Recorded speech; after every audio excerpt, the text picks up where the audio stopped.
School eno ni boarding and of course kuli abana abo bukali n'abaana abo bulwana bakabi bano kwa school eno eye Kanyonza and tunawite tuwite O level haimane A level and of course now omwaka tukayachungulawo 2026 buterevu ndiye Father Kanyonza Memorial School hima tukabe tukayitekatekera amalingwata awa emipira ya masukuru nerekandi yatandikira utwasubuliraya omwaka wa 2025 tukendesabe tukatandika ilibi tukadefendinga ekikopo chetu ekya girls football ekya munaja sindekendeke and tukendesabe tukanze ekidefendinga and of course itwanza erilwa okwa level outwaiko kwa last of 16 okwa regional league elibi tukanze qualifying okwa national league. Well, a preparation is yetu esho mupira sikendi bisikatandika actually after these 2 weeks definitely kama isachiti between 15th of course tukabe reporting for early preparations ahead of secondary school championship that is 2026. So ye Father Kanyonza Memorial School hima abakakubulinde utwali mwana wawo obuli kintu kyosi akendi bina kachitunga ndekendeke okwa school eyo nerekanda at the end of the year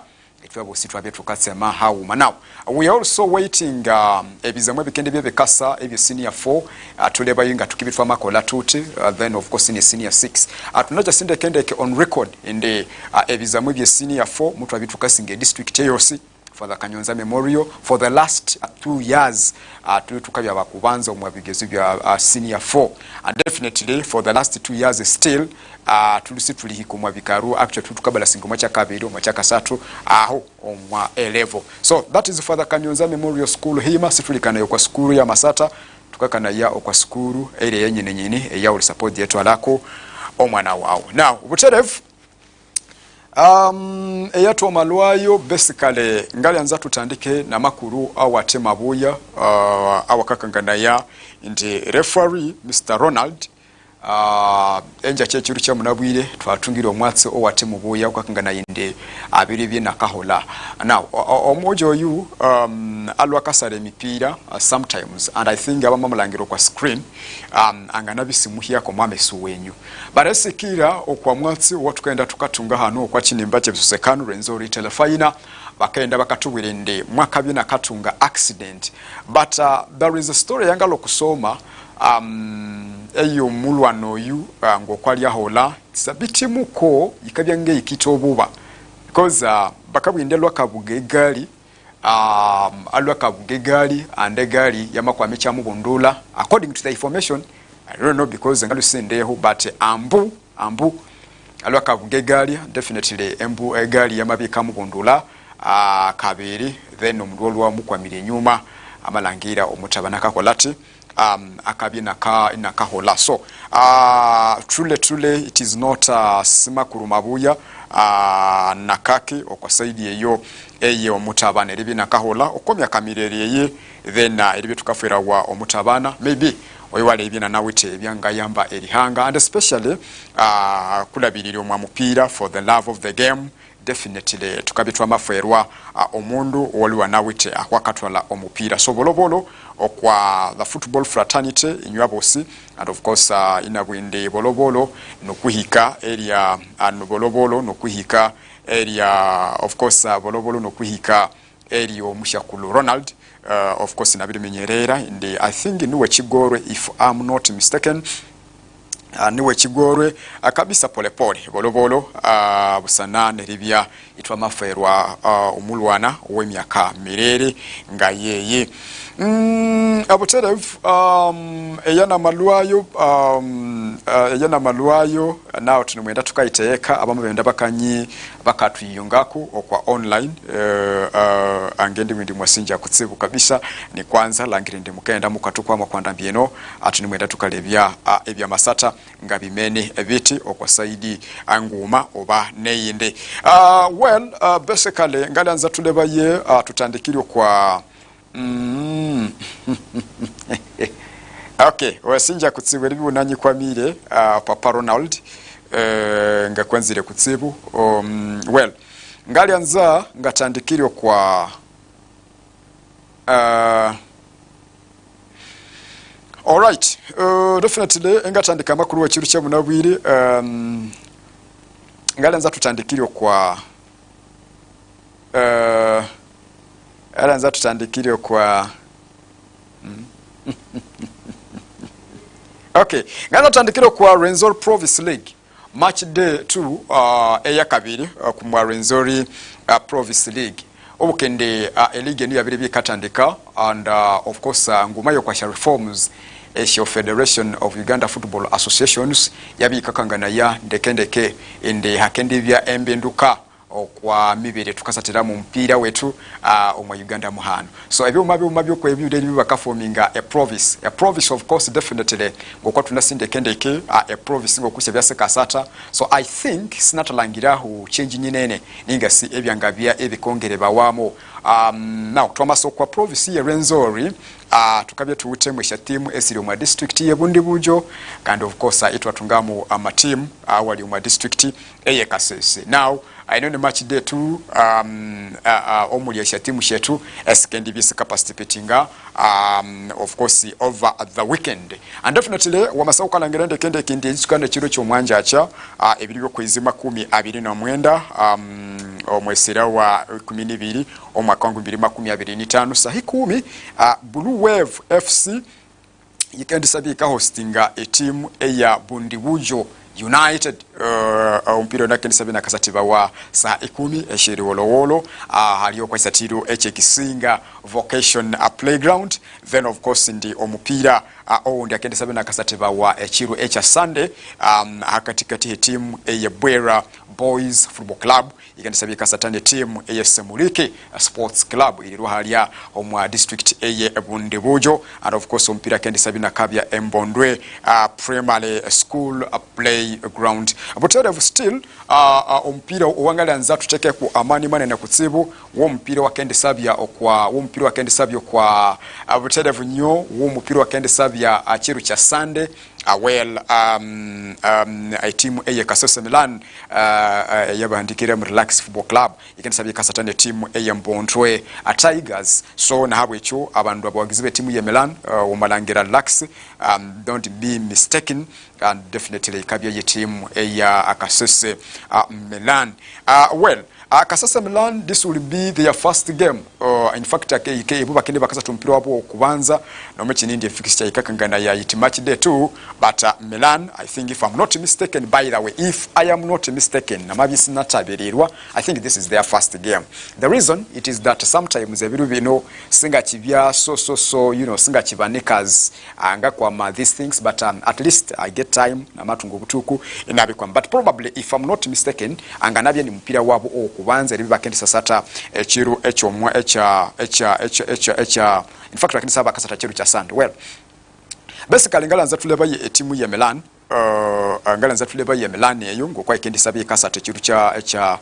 chiru cha Sunday now in the maybe Milan being it that in the this is a new league format it is new wangana tendianza Eriko Biaringa though I mean wangana tendianza erigiragiranizayo ne regional league ngokuyabya because previously a regional league I don't know now which one is hard I mean a district league oh yes now Asia team asabya because Milan probably season ehwere yabyo ma district league now abamabi bakabya bamabate omwa province whereby in the reforms zisikasa I don't know whether these teams they played the qualifications I don't know if I'm not mistaken maybe sinangibuka whether they do play the qualification or I think namubatwamu the leaders of the game ere kwa mechanze ere kola bati ere sombola amatimu owatulere ribyo mwachi omwa province accordingly because tukibukande kende season ehwere twabya etukasata a district league whereby after district league maybe esha team sikabisa bi performing ndeke eyo kubanza ya kabiri ni ya kasatu sikabisa qualifying for zone 11 and after qualifying for zone 11 omukabya esha team asiri mu region I mean ma district wali mu region then itwabya tukatunga amatimu eri binakabya qualified okwa level a regional league now that is not I think that one is a bit more different inti a difference iriho hanu tuutewe province eyabiri byaho in between a regional league then twatungachi a province whereby and now I just think if namabisi natabirirwa bangana byamba kwa micha sombolesha timu maybe a story lelibyo mwachi omwa province ohenye nyini so but Abuterev in the ewasanga in the timu esebesha performing irendeke omwasha districts ebundi bujo then Kasese isika kola city isikabya omwa province and basically wamalangiri ndi blue wave elibi kendisate ebundi bujo united aliyo kwa isati wiche kisinga vocation playground then chikabe chikaherera ya omuzinzu owamani but also a blue wave I remember I think I remember in the there's somebody who told me information though munga tanzeri mubuli muna tanzeri concentrating okwa information eyambwira it's like there is a team eyaberenga ikatwala that blue wave is it but anyway I will host omucha tukensa bitunina senior citizen wakahika ngale kiribuga ebendo bitakolire biti ebita witi wino so let me just leave that but Milan heading in this is because the kabyenga yamabya it is a new league ikebya challenge mbyaka okwa timu ya Milan much as in Okasangana this time around elimu abiri associate team Eskaloma district ya Bundi Bujo but now the game elimu bakensata a team eya Mbondwe elimu bakensata team eya Mbondwe Ebanasene I don't think that there is a very big challenge eyabanga biba kafesinga kwa side yende neyende but well basically liere kwa micha samalire twalangirende it's all about preparations nga baka preparing about well in Milan ningumasho kwa timu sibusika facinga of course kachira muno iri facing sia challenge ngo kwa bakatandika sibari kira muno eritandika ndeke always bakatandika slow timu ya Milan kachira muno etandika slow always when they are starting maybe bama bakatandika season inengali asabende echo achibichika maybe ibakachi minyerera niriterere yandekendeke emibere bakabi bakatandikamu a season it has been like a habit eribi bakatandika slow echabichika affectinga bakabya ibakabyo kwa pressure a season ikahwa so I believe and I strongly believe in the though baluba nemukolesha preparations aisikali but as usual bakaba nemukolesha preparations nainga ateba katandike league ewasanga nende bamatandika omwa speed yenge bamatandika nene esiba wuche morale yatukabye tuka expecting and several charge kaba affecting it is the same issue echaba affecting no kwa zone 11 and bakatandika as if they don't care they don't know what they are fighting to I mean they don't know what they are fighting for so ewasanga nende definitely achikabya echibutungo kwa chikakosa ya a performance ya team but I don't know singa chikabiro kwachi a team eno eribi katandika always it is maybe an issue eribi bangana addressing as a team baminyererende obusibo bwatu wete maybe tukatandika tutya now neri changing a way of playing in a season yes a league is like a marathon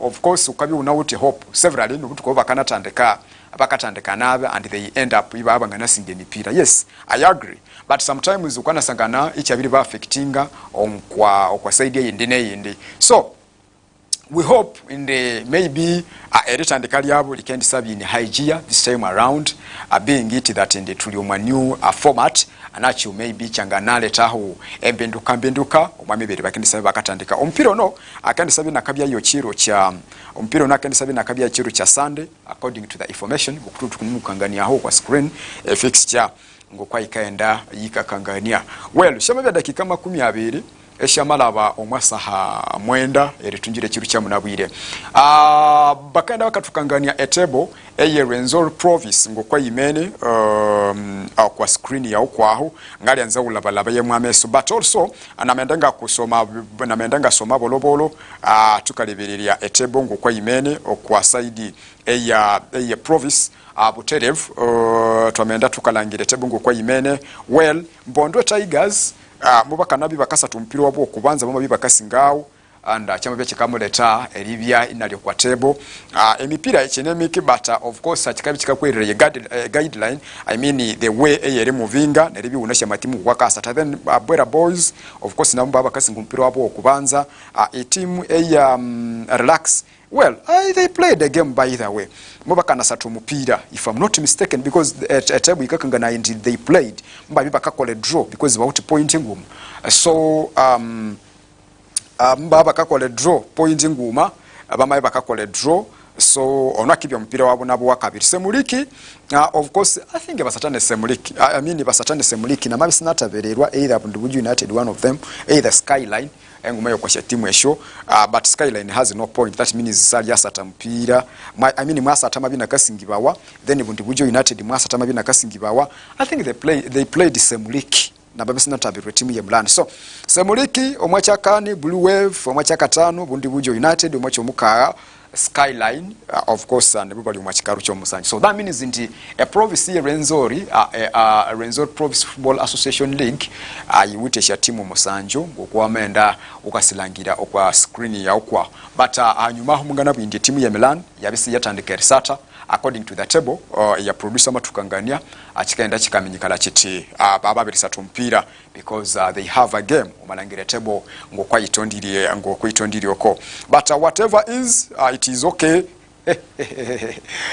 Okay, tukabye tukabasunzira omupira omubuya over the weekend achiro cha Sunday. So definitely wamabya une around town usalangire ndi ukenda enyakasanga erisabye okwali bayo mpira owe team eye Kasese Milan bakasatane team eye Mbontwe Tigers and Buterevu ndi Mbontwe Tigers mwika nabi kasingo mupira wai. So team ya Milan ikendi bi ka fighting as I told you ngakubure ndi ba wote mibere bakatandikam.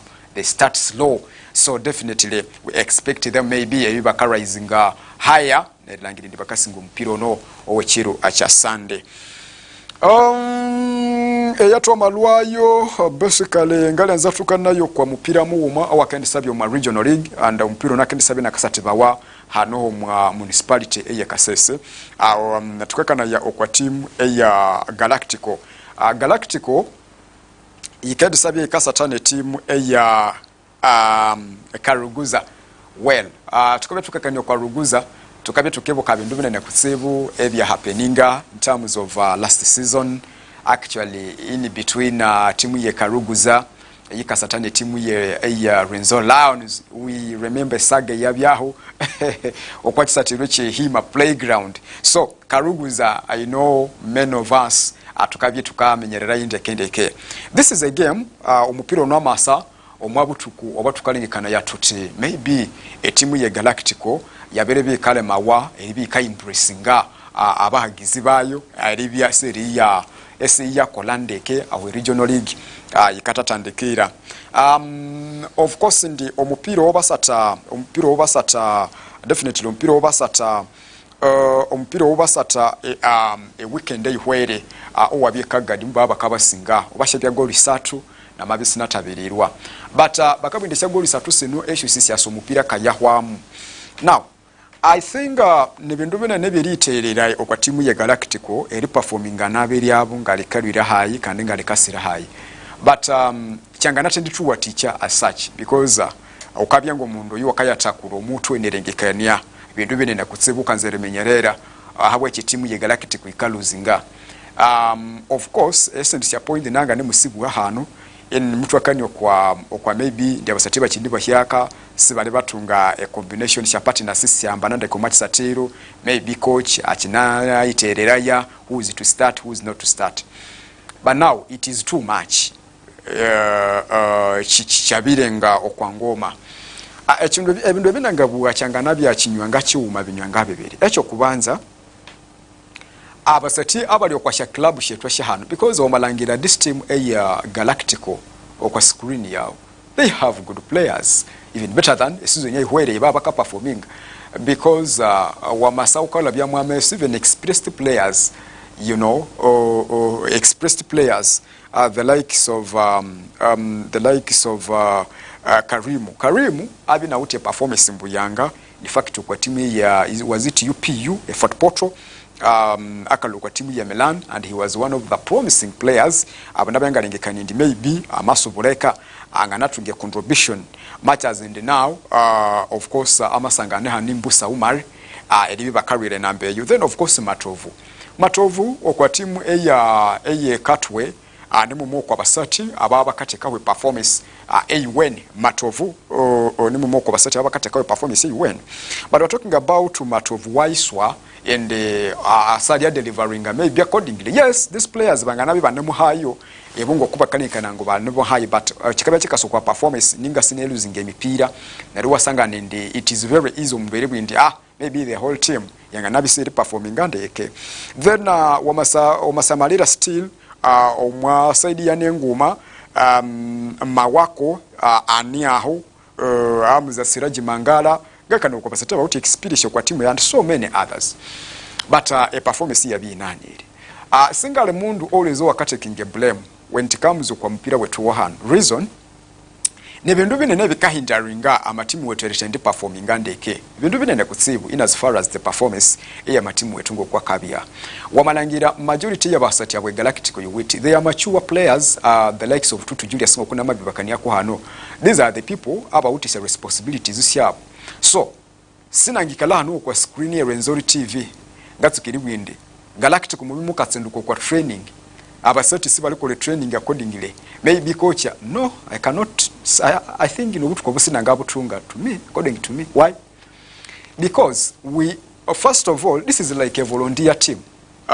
Galactico si ye ko kole biri botenga na tuhumusati therefore joka ukendi byoko ikano kwa screen I mean kwa Renzori TV iwatandike redemandinga omusati because maybe bakamutu eshasendia these players are not paid. So echanga bwamule chahai it is a responsibility ni mubiri wa matimu au sha timu shetu the whole team tukatoka kwa team maybe ngabina makanyo kwa timu yosi mwe muri abawagizi the coaches the players of course na ba well wishers or stakeholders abe timu eyo. So omutemo were yihayo it is all about langerende twamabya twamamenyera tuchabo chitimu yetu ikaluzinga maybe timu siri traininga omwabutuko now ni responsibility yomusati banetwe elangerende ngatukerita ritsunduko kochi okwa training ni responsibility ya coach elangerende I think ngawute changa wuti eri bini ngongera okwa timu eri bikakola iti ika performinga otherwise sina ngabe ngende yandende coach muti asachakanga muwasireleti basically. But of course it is normal in the omamupira we have to look into things ngokwabe katambula betu kandi wasanga nindi nginje mipira Galactic ina matalebi I think na matalebi mpira wabo muuma so far season yeno na matalebi mpira wabo muuma. Yes ebitsibe binega yamu muna raina mabi addressinga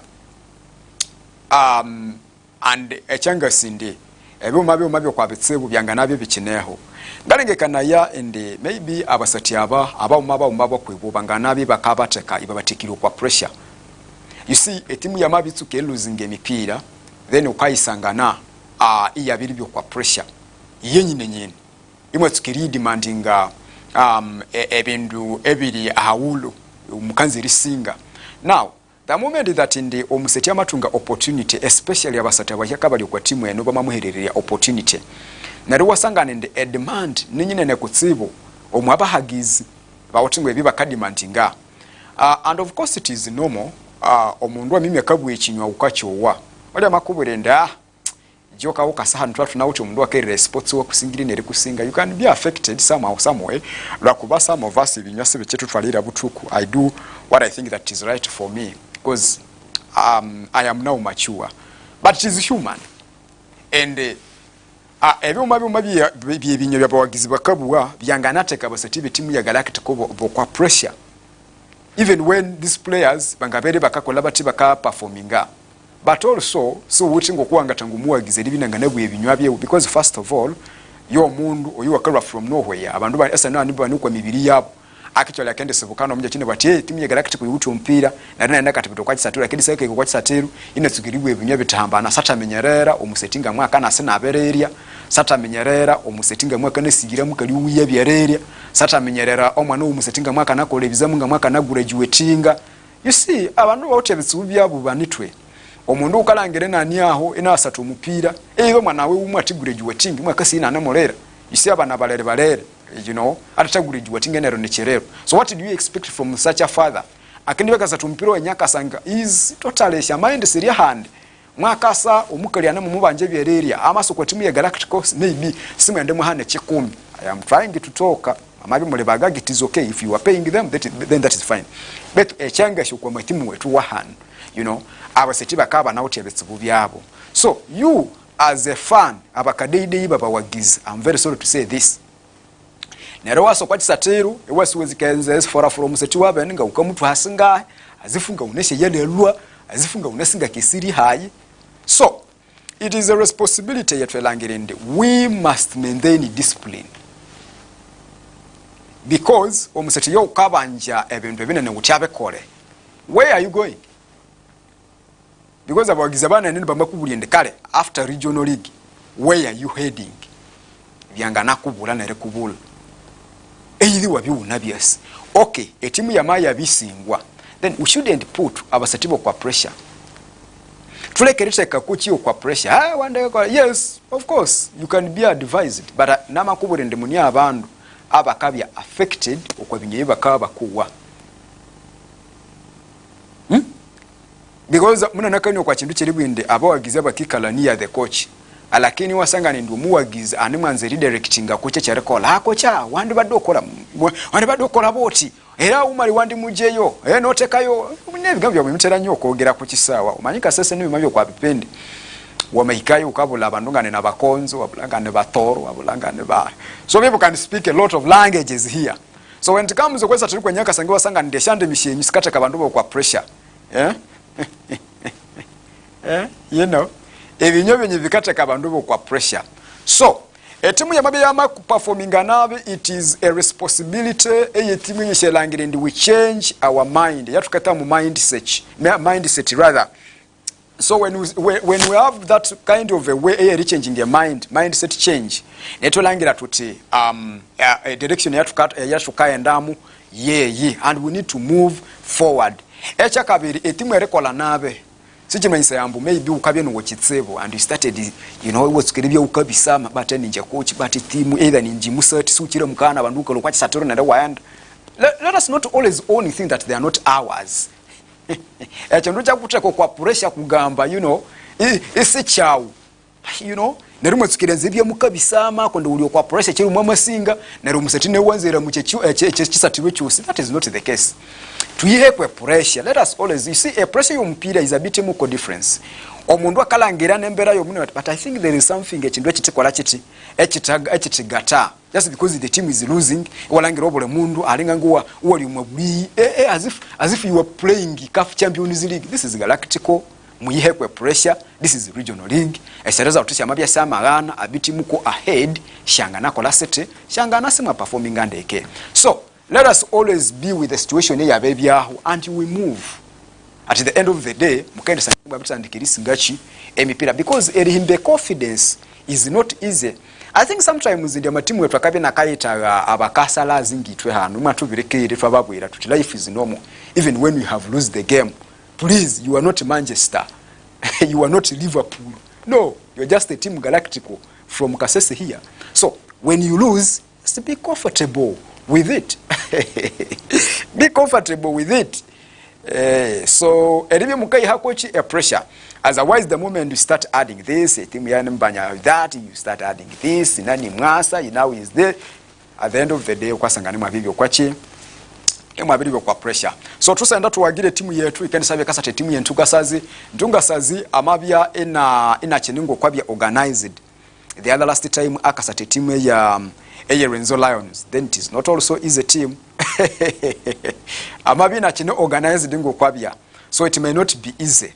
Echanga tuwa teacher twende tuwagire ompira smartly nyakasanga tuwagire abana betu baba kasinga ompira obuhagizi nicho macho ku ebintu ebikaho moral. Now a true fan is a fan who blame the team after the game, but if you were a true wamabi uli mwagizi we team omupira kabya bakanatandikawo batepa neniti wazikiribule minga nani obali byopira onabe amja mugabu asimu andatoka liale ebinyoyo bikaika direct kwa musati.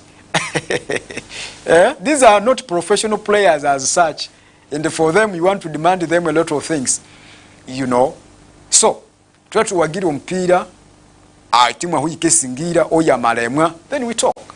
But ompira mabi na chinaenda mulero omubiri wetu akabye ni were wagera omubiri wetu akabye ni werite ko mwabana mwamani so kwa biri bityo musamali wa Renzori TV ompira kene 70 bawo kiro kyo mwanja acha abakabwindi ngumi 2 VIP ngumi 5 singa se VIP ngani ya hainga yeri coach but ompira ni ngumi 2 VIP ngumi 5 shaba dakika 10 asatuna mukaisha malabo mwasaha omwenda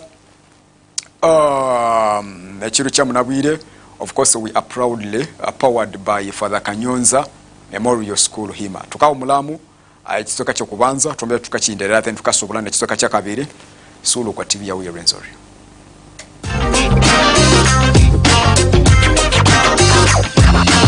Renzori TV, your gateway to the Renzoris.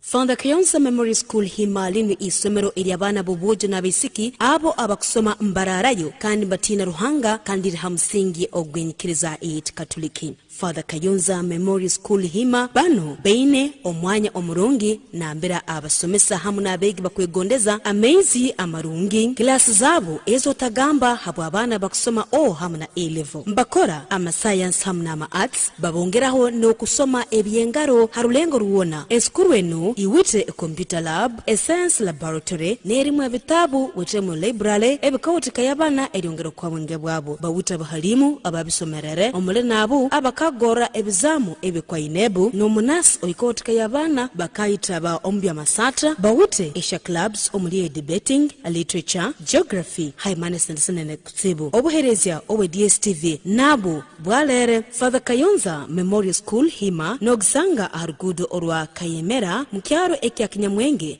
parish ya Kurungibate Hima Town Council Kasese district ehandikisibwe kandi yekirizibwa ne ministry ebyenyegesa hamwe ebyemizano harulengo orwa hamna A-level kandi banukwinire na UNEB center namba abakwetaga impapura izo kusaba umwanya guliyo kurugasine kubanza mpaka asine ya mukaga abale makasese esh application musasangane okwa Kasese Catholic Bookshop rundi nutere hedijecha okwazira musanju 5 abrinini ikominini ikomina musanju nezira musanju 5 nguma ikominini 00 atana musanju.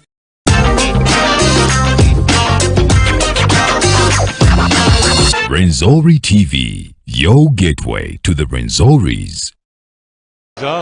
It's Ivan Perisic, the scorer of so many big goals. Okay, TV ya Renzori, you get away to the Renzoris. Mwasinja kutsibulivi mnatukwamire. Aba tukwamire omwasha business sitishamutina muyima omwakasese municipality ngabina ninga menyererende Renzori TV abandu babiri yongera neribya ibakenda bakakwamayi kikatwoherera yamani kandi cyatwereri umuha werekola ngabyangala bokusha streets sitishamutina muyima ingalangire munyo kwa Renzori TV inatunga eribya ininga tsema abusana no mubiri wa mukakola nabo kitukabasima wamabi unyo kwa Renzori ngabine ngatsema abusana nawo abandu betu bali omwakatalika kasindi inywabo singa mabake byako kaninga basunzira Christmas yababerera yobuholo of course aba customer nganese bane muyongera bakasawula bendo yalangirina abandu mukaba treatinga umwami bereye hikerere Bashi Baba Saloon Haji owe Bashi Baba Saloon omushakulo Bashir wasinjira byunyo kwa chini mbachino chebisosekano ngakwanzira kutsebu by the way wasinja neribya unahambiriri TV yawo buteravu atunimwe nabera omushakulu senior citizen senior citizen wakahaika wasinjira bya unakwamiriye telefina actually mungalangira there was over the best of producer joka WhatsApp group omushakulu yona akabya kune byatatakenga you know I am a person who makes things you know I take things for granted. There are things that stress myself. Actually, I am a politician, by the way, for your own information, and very many people know. But the game, omupira, sanga kulakulana hati politics. Number 2, inje singa uche bindu binangatanga abandu bya bindu byabanziri. By the way, njanga nakulangira ukakola chindu nakusamalire. Because I know at the end of the day, chikaya hwa. First of all, abana bakenda bakapostinga ebindu bya politics kisha group sestisha politics. I cannot, say good thing okunanga bakola. Because tunacha sinde kende kindi obuko mubukende beho 2015 which is a January presidential candidate, member of parliament candidates. So ebiri byokwezi 15. So therefore, of course, as a sports fraternity, tunawuti abantu abetu abayisi mbiri. I mean, it's all a party ya ulemu. And by the way, mulekano ngababwire bana betu. Wamabya waliwo NRM. Yitwebo situleba nabakonzo. Nje no muna ngabyenga lyomwa NUP isiwanyi pona. You get? Oli amabina lyomwa FDC. Wawuli lyomwa NRM. Don't hate your brother. And that's me. That's how I am. Just singali anze mbere libwinde ondoli ani wa NRM then ngabyenga kulaba kwa zifu. That is not joker. Kani njebira sa ukanyisa isi batya naribango ko namakulangira ukapo ukandika ku mundu we NUP. Please don't scare me. Namakulangira ukandika ku mundu we FDC. Please, Uganda trouble sini yetu. Whoever choose his party, let people be. Let people be. Bereka ebya bikatu stressinga. Why do you always stress yourself out of nothing really? Omundu ama choosing a party, it is okay. You need also and reproving someone. And ya body ya party ya ulimu isi hikire. Then at the end of the day, injanganziri echo. So what are you going to do? You don't need to teach me because the people are old. So that's why let people be. Let people be. Wamabya kwagera party yawe, it's okay. Na ina mani ngawagera ya, it's okay. We move. Obululu bulekerereka tukakola tuti tukayabaniza obululu tebutwawula. Because at the end of the day, this thing is going to end. Chikayahwa. Sitangaleka mwinzi okosikenyila bakuse. Nje batami nabitsike aho primary skase lwam abantu abana nisiba kitura mukaya. And what have we done? Nothing. But I just take it in. That is how politics is. Aba politician ibune bandu. Munabiri wa mamukola kandwa kabino mwanga bimwamukolera bibu yabenga salisa sevuka. That is bad and actually really bakabe baka bautingo kuba katutwala mbere what but esa kolana wa politician it is very hard. But because never na betu you cannot avoid it and we need them. But they need to check up. Let us always recognize omundu amakukola ndeke. Amatala ukanike na oti amatala kaki doesn't mean that you will hate him or her totally. No. And then the mutso oli mu politics. Eribya mukayekani kwa benzi benyi. Wanamalangira iburo kasale kwendana. Iburo isale kwendana. In politics, laws of power, we have 48 laws of power. One of the laws, learn how to work your enemies. That is politics. That is laws of power. So wamagaso wanga tukirikolesha omundo yo watakwanzire then politics utolerwa lwamu. Because the politics chiniya, that is power. Anyway, ngisa tungobutu kunanga kola no program eyambe ne politics. If I get time nanganatandeka yihan soon ngokungana kolo kwa chini Balaite FM radio. But that was a by the way. So abandu Ekibyamasatta muwagire abandu benyu abanga bayamba Ekibyamasatta ya message nangabaha omwabululo batole mu buno. Basically twamendo mwa big league. A big league yine mwende muliro. But I'm much impressed ne team Kigezi Homeboys emibere bakakolamu emibere bakasatamu omupira. I think it is all about experience. Eribiwo mawunzo maligi mubiro chiwete ngoko chikabe chikakwerera ya erenda ukamenya ebindi ebihamba ngene no musatu omupira either ne liga ya ukabya uremu. Big league ningumasho kwa shalige siri complicated, but Kigezi Homeboys so far but ni unbeaten matches and bamatesinga emipira yanganabi yamabisa tomesa okwa mipira 10 and then shall draw. But now for the first time the Kigezi Homeboys producer matukanganye table wamalangira etimu ya Kigezi Homeboys mulolomba kana bakasingesha goal shabya ini okwa 0 abakasinga timu ya Mbale Heroes. Lovely performance and definitely onoma bya mpira wa kabiri bakabe bakasingesha goal in actually no mpira wa basatu walabireho still mbayi bakasingesha goal in. So I'm talking about a team yanga luinga following ebyumabyo kwa bendu ekikala kanganze team ya Kigezi Homeboys ningumayo kwa team very organized as with a publicity UN. Now focusing on their way, you see like a photo yo from a media officer or a team Kigezi Homeboys. Bravo bro, I love you. I love the way how you are doing your things. Very organized. Doing these are the exact thing that I need in football. And by the way, sometimes in Amasa tungumbiriwe rekolanesha clubs. I think these are one of the things that clubs should focus to. Media handling. it is not all about like, you know, doing things unprofessional, but you see how they are doing their things. That is Kigezo Homeboys for big league. So we are talking about a team kakola bintu bibiri organized ero ma western region muhano. By the way njenga limuegiziwe Kigezo Homeboys yabirinyi, they have taken me the way how they are doing their things, but what mbere bakakola mu ebintu byabo simple but slow but sure. Bakakola hindu ya bihu wene ehiwene, but even when necessary satusesula bire hwenyuma ho akatimu kanu, by the way kakakola iti performing anandeke, you know, beti kakola bintu bye organized. Now wamalangire sise ni chini sasa ni chesimu, then go back kwa pesene producer lwaka ukangania bindi, of course it is a camera.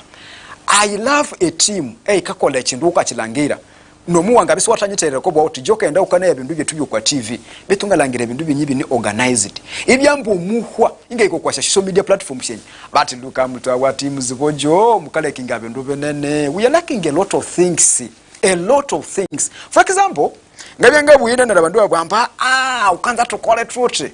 The issue is it is not do things the way how you feel ebintu so lebe ko yaungu ko wasi, you try to adapt, maybe benchmark. By the way umubiri wa makuru live about to soma makuru, but this is common sense. Wamabi wa makole chindu kopa buli chitu kanene no kwa screen walangire uti mpira ebisese ni bakabitera batya lile bintu bya bisese to support this posters bakaskola batisho mpira, not doing just anyhow. So Kigezo Homeboys being it that in the match day 10 yabo bama bakasinga igolu inyo kwa 0 chikabe chikakola tendi akatimu kano kangana byaka omakwe kusha timu SK eyiminga to be promoted in Super League kandi umupira sale iteba ekyo nacho chikanyibuka ekinywa kya kati kirupita maige kabinti mwanyiterimba mwanyiterimba ekyo bakitegeeza ndi bobanga oyine mwanyi bobera ngo oyine mwanyi ate abali batera nnyo kubeera nga mwine mwanyi inti mwanyiterimba ate season eno eyinza obutava kunga bobadde osuubira naye nga season ezinaddako mwatu nobange mwanyi tejja kulimba.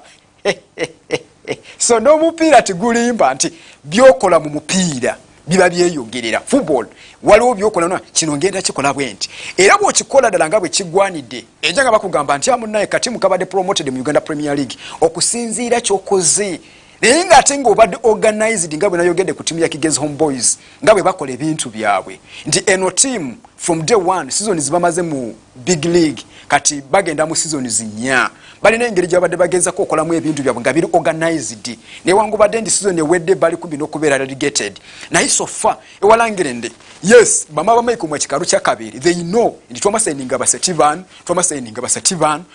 abantu and now they move forward being it that ebintu byabakabe kola bini well organized wasanga nende aho bakabya you really trust the what aho mwe mahika hanu it is the way to go. Now wamalangire kimeza nko kimene producer makana tukangana yacho ngalanza producer sube ya tukangana chimeza twangaenda tukasamalira ngwa kimene buterevu a Black Power previously a Black Power actually nabyanga opinge team ya Black Power Wakiso Giants ne Bright Stars then Kigezo Homeboys munatamuteka hwali hanu at this time because abyaka struggle ishe season eskolere city esirabire naye nga bwe tuddayo ku table nga bwe yimirire ndi Black Power of course libina utisha point 19 then nadilirwa Kigezo Homeboys kuba zino timu zibadde mu big league by the way for your own information tonga tene team ya Wakiso Giants onavudde mu Uganda Premier League abadde relegated by the way kuja mu FIFA big league naye nga season wedde yali mu UPL kitegeeza nti awiti that experience Wakiso Giants so emipira mwenda so far awutisha point 10 mu kikalu kya kasatu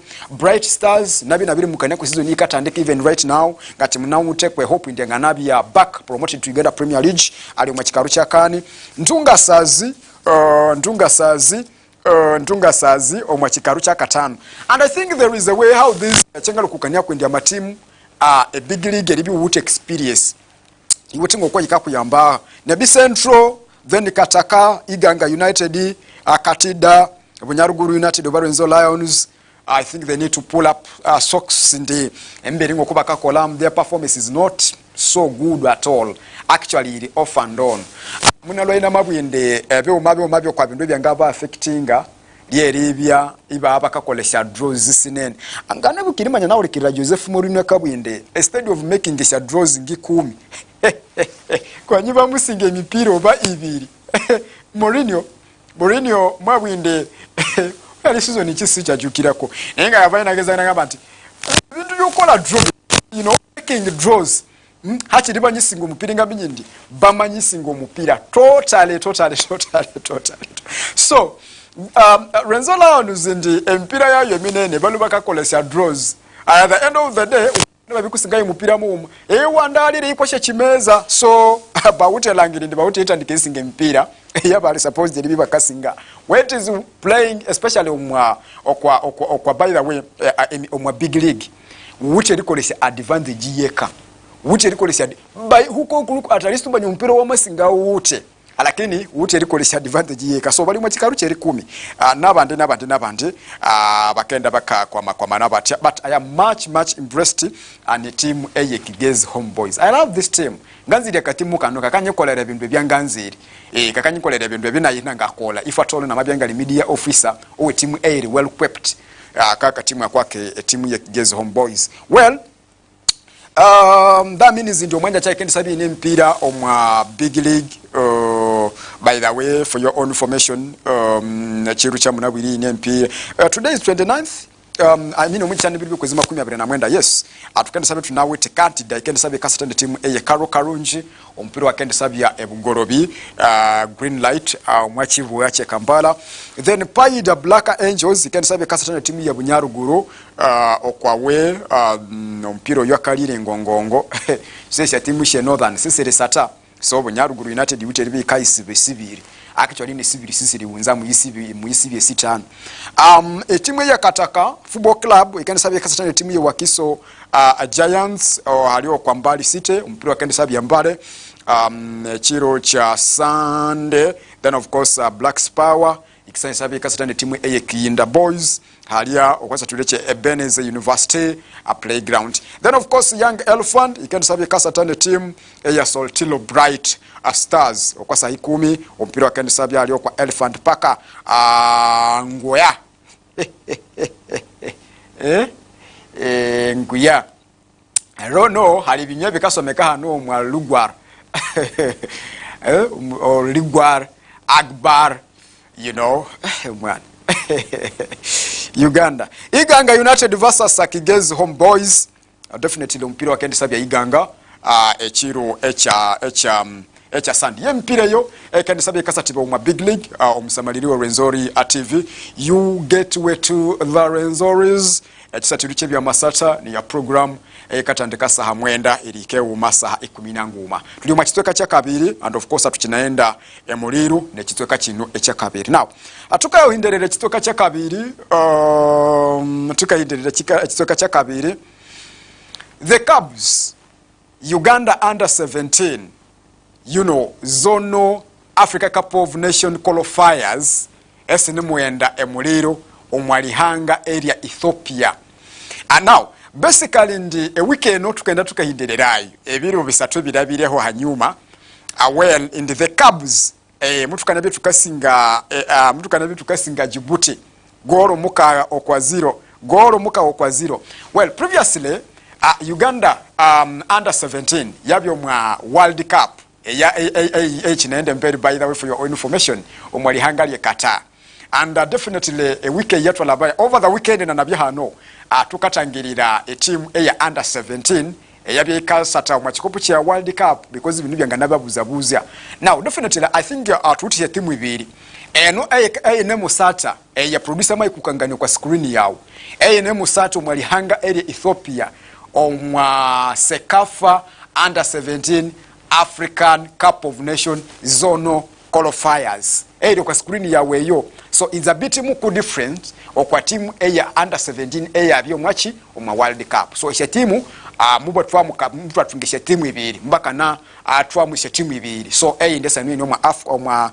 Africa Cup of Nation Zone qualifiers I mean Sekafa under 17 African Cup of Nation Zone qualifiers now mtu kana bitu kasinga ilihangali Djibouti golo muka okwa 0 I think mabe umange binanga kani kwa mupira always ingeri hanga area Uganda 2018 namabisina tabirirwaho tukasata AFCON under 20 actually mutu abetu kasate final abasati ababyo mwa under 20 ese nuwanga nabasondi abake ne buwanga abantu basically nje omwaka onu we have had eshethimu ibiri under 17 eska ukangana city they are promising dear ladies and gentlemen because etimu ya mabyanga naenda omwa World Cup iyawunzerero kwa round of 16 you know then we need to follow those players ngiri hanga ito but abasati aba after 5 years we need them on board tutelebi tukabate kwa national team because already ndio omwana waka ikirebe na nganasata ekikopo cha World Cup lakini Uganda ngo kwatule ukasangana nde abana bamendo mu World Cup abaloya ba under 17 yabo omwami yakitanu bakise kubuli abasati abande nabande wabisu uchibu wanaku a few of them abakenisa bakakola bati ebakabaneka even these players abali omwa Sekafa under 17 Africa Cup of Nations zone qualifiers esinimu endemberi Ethiopia tunimusinga abantu golo muka okwazira but the question is after 6 years after 5 years abasati aba fanama sabalolako bakabini basati abali kwa national team so ekitikabya kibulyo kinene kutsebo according omupira wetu ne setup ngokwa kabina koliri ati ina kwa makwameni well that means ndi fabi qualifying kwa semifinals table wa masauka kasalangira ngo kwa simene omwa group B tuwiti group ibiri in fact omwa group B omuli erihanga area Tanzania whereby ndi mipira in point 12 direct to semifinals upper then second to a team ya Uganda the Cubs na point mwenda Sudan mwaka na uzero machikaru cha kasatu Burundi omwacha kani of course Djibouti omwachikaru cha katano omwa group A of course tuute mwa host Ethiopia by the way Ethiopia yo nemo moko amahanga ututeka kwa mani manene kutsibu no muyangabya ni mipira aba nabo bukali Ethiopia awutengeri akachira muni rijunjubya amatimu awali omwa Sekafa muhano Ethiopia in fact nilihanga erifukabyanga tuki erikabyengeri katwiba magezi sometimes you don't focus okwalihanga Ethiopia so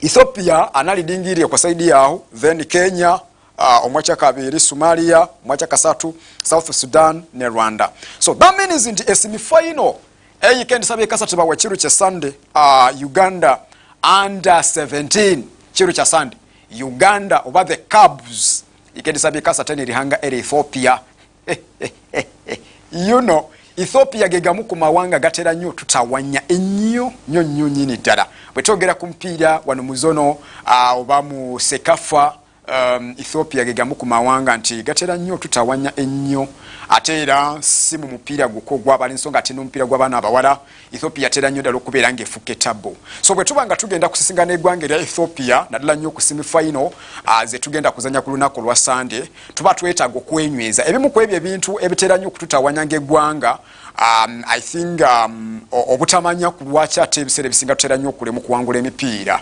kubanga nti otudira ebizibu ebimu bye tusanga mu mipiira ate kyogenda kulaba ku mupiira ogulunaku lwa Sunday okitegeera so ibyane ebintu ebyumerera ebyokukalangira ndi if at all we are playing up against Ethiopia then ukabya wote atandikerebuka basically ne lesson esatukasatukiya omwa mupiira amunga nakibwa hano over the weekend namabwinde Uganda tukabya tukasata esha team esitusigire hwamani always we want to show that we are totally defeated you know the culture eribiwanga nalemereko bwoti no even when I'm playing in Hungary Ethiopia atengo kimanyi ndi Ethiopia ebiseera bisinga obunja atera nnyo okutawanya naye ng'olina okubeera ng'omanya notekamu amaanyi nomanya nti kino ngenda kikola bwenti you know nga si kubanga ukasata omupiira then generally iwo kwa mechenda ngo kwawune ati I'm going to play then it is okay bano bakananyisi ngo buli kiro ekyasa from the team ekyasa omwaba wagizi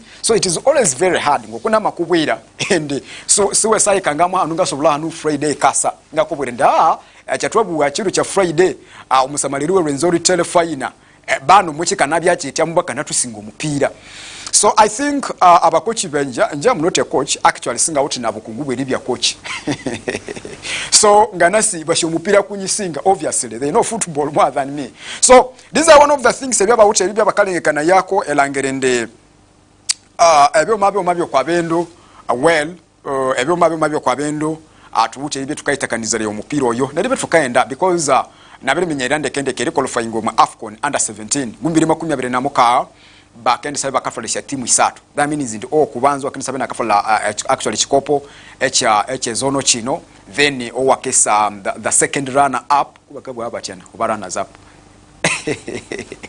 anyways wakabiri then of course ano wakisabi na masinge chikaru cha kasatu niba kinisa bakakolfainga omwa Africa Cup of Nation mwala wetu Vibrant UG wasinje libi unanyi kwa milio kwa Rwenzori TV ngakwanzira kutsebo butu kubule brother na inganeyo singa wuti tabu nganendeke nalo mwa omusinga birthday run so mwika nanyibo ndia kabisa so I'm trying to recover trying recovering money wa yawanga wuti amake omusinga birthday run you know eriwinze wiki satu isule botera 3 weeks elangirinde chindu kyo musinga obusinga barwenzurura chindu chetu echa bahimbango machama lwamo it is not easy someone will want to know but who is behind this thing yeah I am the one so esha wiki za rezimunga na siwunza that mobilization all over the social media platform ewalangira abana babikwemire batabikwemire but let me take this route you know elangirinde abanyarwenzurwa hwabali Uganda diaspora they are away ndio musinga birthday run is there inyamugabo amutibya kwa mecha yabutukera so it was a struggle it was a tug of war you know Prime Minister obusinga barwenzururu owekitsumbe kule Baltazar ekiru kya buliwolo mpaka nabo bakahirira ya embalirira by the way for your own information kake buyira tungana bikanya ko monja cyana senior citizen wakahayika but briefly ngali anza ngabakanga nayinde embalirira ebi byabire omwa omusinga birthday run byabere byebekahuluka briefly ngende samalira sinende samalira kwa coronation yeyosi alakini Prime Minister obusinga barwenzururu owekitsumbe kule Baltazar makanakanya nabanyamakuru ekiru kye muliwolo enjacha ekiru kye muliwolo well ngali anzanga samalire hano aboteravu nyo enyo nyini dala I don't know but bakanda bakakanganinde I don't know here nguche chindu changanze retail yandeke briefly okwa accountability eno okay esa sente sese biri omusinga birthday running kits selves ni milioni ngana muka ne mitwalo ibiri anembendi yeah that is a good start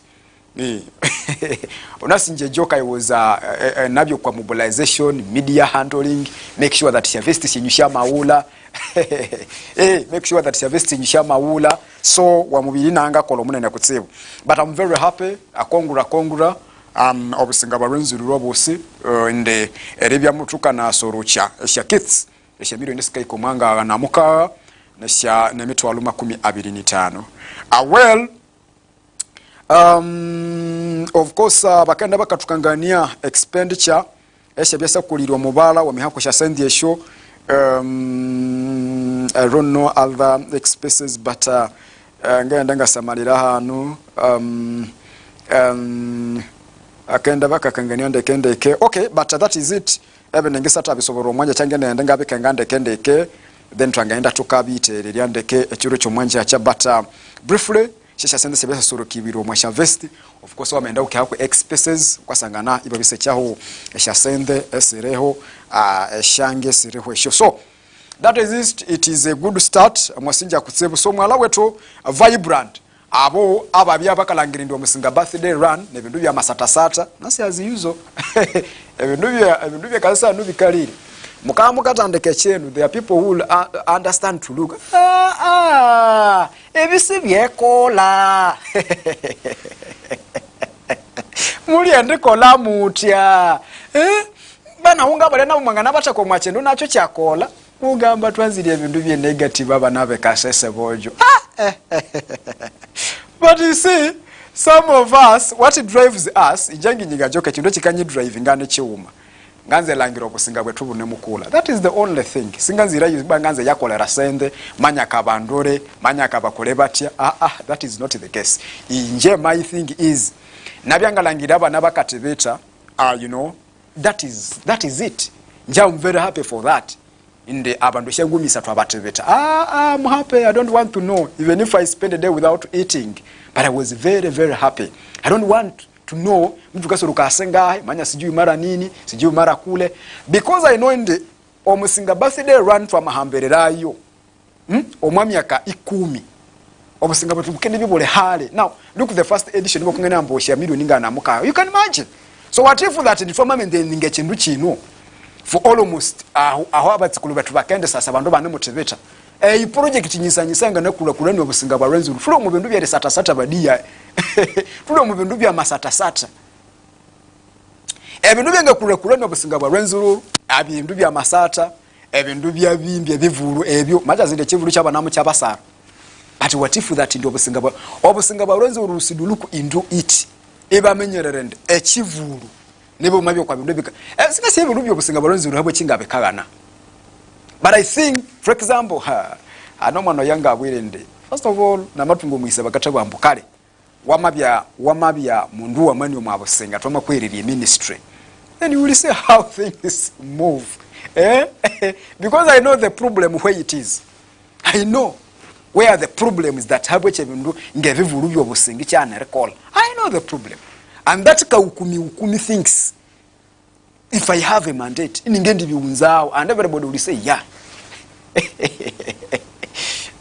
Tulekere tukanga kagana wezi. Tukawo mulamuka kebwira tuine sukuru ye Father Kanyonza Memorial School Hima. Of course bakakubira ndobyo kafola mwana wawo omubuti we wunyisa malire elangerende akabya enakaya soma.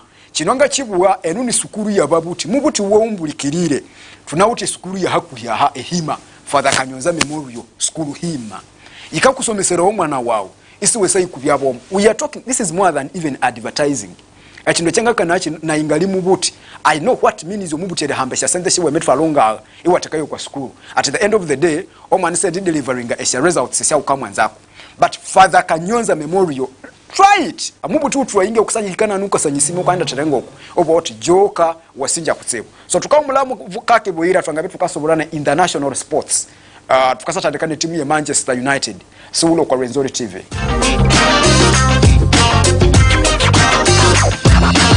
Rwenzori TV, your gateway to the Rwenzoris.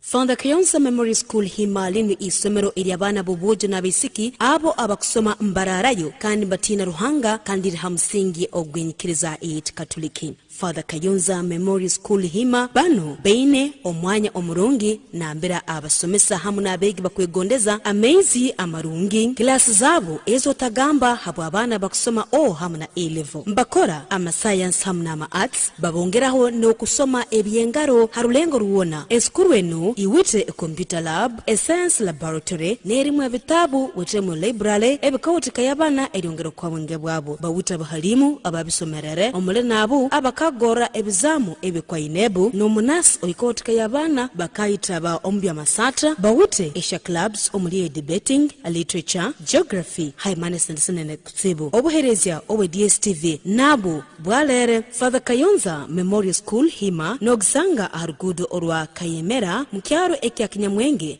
parish ya Kurungibate Hima Town Council Kasese District ihandikisibwe kandi yekirizibwa na Ministry y'Ebyengesa hamwe n'ebyemizano harulengo orwa hamna A-level kandi bankwinire na UNEB center namba abakwetaga impapura izo kusaba umwanya guliyo kurugasine kubanza mpaka asine ya mukaga abale makasese esha application musisangane okwa Kasese Catholic Bookshop rundi nutere head teacher okwazira musanju itanu abrinini ikominini ikomina musanju na zira musanju tanu nguma ikominini 00 atana musanju.